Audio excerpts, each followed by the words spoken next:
I know you can't get them specific to like Saturday scrimmage against the Y per se, but just as a whole, how much do like these like practice scrimmages, these exhibitions coming up, just how much do these kind of practice games help you as a coach prepare for the regular season? They're good experiences. I think that we've just tried to treat them like other practices. To be honest with you, we're nowhere near ready to separate our team and to say this guy's the starter. We're still trying to figure out who's doing what, and so we've tried to treat them like practices with other teams, and we're trying to work on specific things, and we're stopping it in the middle of the possession to improve an angle, and so we're trying to teach. But they're good experiences because these guys get tired of going against each other, quite frankly, and just like every year at this time, I think that the kids get excited about the games, one, because they love to play, but two, they're also tired of beating against each other every day in practice, and so hopefully this will be another good experience for us. Do you think it'll take a couple of regular season games before you get a rotation set? Or do you figure to have some? I would think that the one thing I cannot gauge, because I haven't coached these kids in real games yet, is how are they going to respond when we actually have people in the seats and the scoreboard's on, and can they think and react and play the way that we need to when you have those elements that are included in the process. So I think it'll take some time for us to settle on a rotation for sure. How quickly will some of these freshmen adjust to playing at this level? We don't know until we actually get there. So I'm certain it'll take us some time before we get settled. We had Andre and Jacoby in here before, and they talked about Lars as a kind of one of the newcomers who's made an impact right away. What have you seen from him and his maturity in the post and everything already? Well, Lars has legitimate size to begin with. He's got really good hands and the ability to score, and so I think obviously that's some real advantages because he's bigger than everybody else on our team, so they have to adjust to him, and that's been a welcome, I think, addition to our team.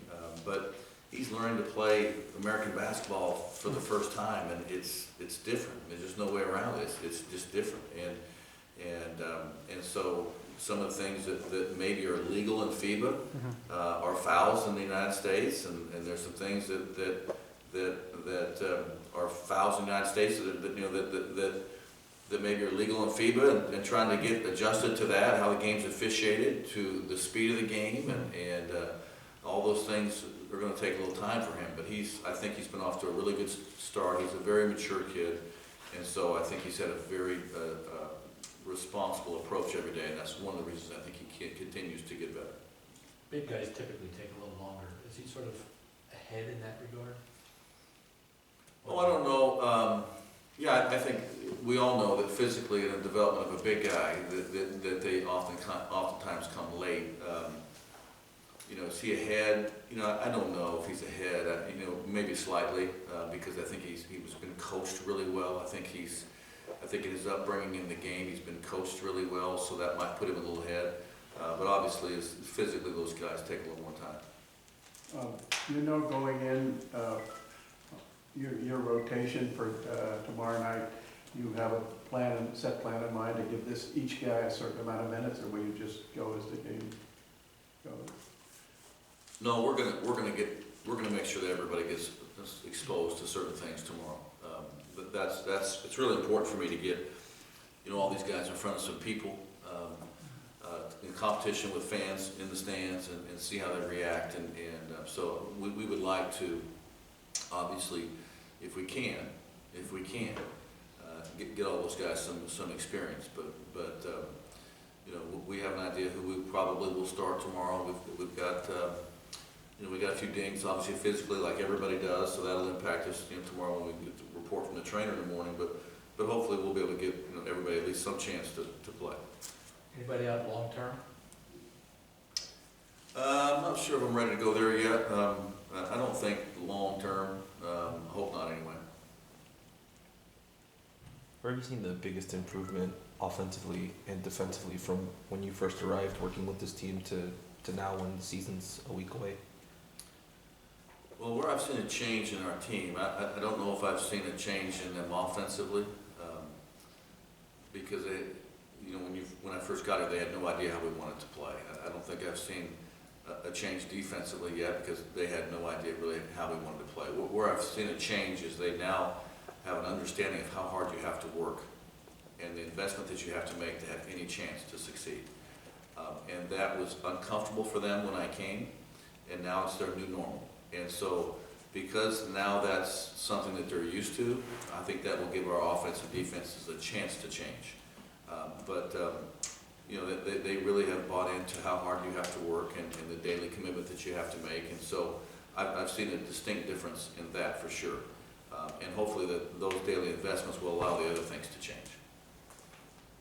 Has anybody in particular really jumped out at you after a couple of weeks of practice? Wow, that guy's a lot better than I thought he was, or something. Has anybody really made a move in that respect? I don't think that I've been surprised by anybody, because I think that people were honest with me when I came. You know, so I think that people that had a good evaluation of the returning players were very honest with me. So I don't think anyone's really been surprised. You know, Matt Bradley was a good three-point shooter. He's proven that to be true. So I'm not surprised that he's making three-point shots. There's been some guys that have been exactly what I think I was told that they were going to be. Our new guys have kind of held to form of what we thought that they would be. We got a lot of freshmen, you know, and we got a lot of freshmen. And you know, when we scrimmage BYU, I think they have 8 players that are married. We got 8 freshmen sophomores. I mean, so it's, you know, it's different. You know, we got a lot of young guys out there who. And then the returning guys have no idea what they're doing either, because we got a new coaching staff. So there's some moments that make you scratch your head. But I do think that our opinions of what guys we're capable of, I think we still have the same beliefs, and no one's been a disappointment, but no one's really, you know, been a huge surprise either. How are they adjusting to the new three-point line? Has that been an issue at all? Yeah, I think the new three-point line, you know, when I was the chairman of the rules committee, we began the research on that, and the number of three-point shots was growing every year, and it was at an all-time high. So I think to discourage the three-point attempts, they have moved the line back to maybe get the game more in a traditional balance. And has it affected our team? I don't know what kind of three-point shooting team they were a year ago. But it's a bigger, it's not 3 inches back. I mean, it's a distinct difference. And so, you know, I think you'll find that you have to be really diligent on who's shooting that three-point shot. You know, it's not everyone's going to fire it up there this year for any team, because it is a deeper shot, and we've got to make sure we're taking the right ones. Do you think it's a good rule change? I mean, it's good they pushed it back? Oh, I think so. Yeah, I would have supported moving it back for sure. Does it open up more of the mid-range game for you guys, or how? It may be a silly question, but what are some of the effects of it? Well, you know, everyone here knows the Warriors, and if Steph Curry couldn't shoot, okay, that lane would be really a lot more crowded, even though with the NBA defensive rules. So you have to have a great shooter in order to take advantage of the three-point line being moved back.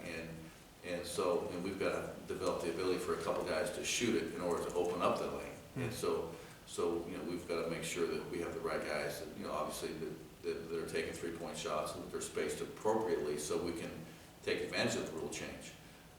And then we got to shoot them consistently. And so hopefully as we get into live action here, we can do that. You're taking over a new program here, Cal, a new program. Does it help to have a lot of freshmen to kind of be able to kind of mold and kind of work with, versus like having to take over having more returning players? Does it help to have a lot of freshmen kind of mold? So you're their first college coach, you can kind of mold them and not have to undo anything from previous staff or anything? You know what? I haven't treated anybody like they're a freshman. I've tried to treat them all like just college basketball players, and I don't know if any coach would be excited about having 5 freshmen, because there's some interesting plays that occur. But I will say, to your point, that yes, those guys have a blanker slate, and we're able to shape exactly, you know, how they're going to, you know, hopefully work and function for the next couple of years, and so, you know, that's in that part. But I say that, and I don't say that as a way to for it to be an indictment on the returning players, because those kids have made a choice to come here and stay here and change Cal basketball, and they've been terrific in their buy-in too. Anything else for Coach? Thanks, everyone. All right, thank you guys.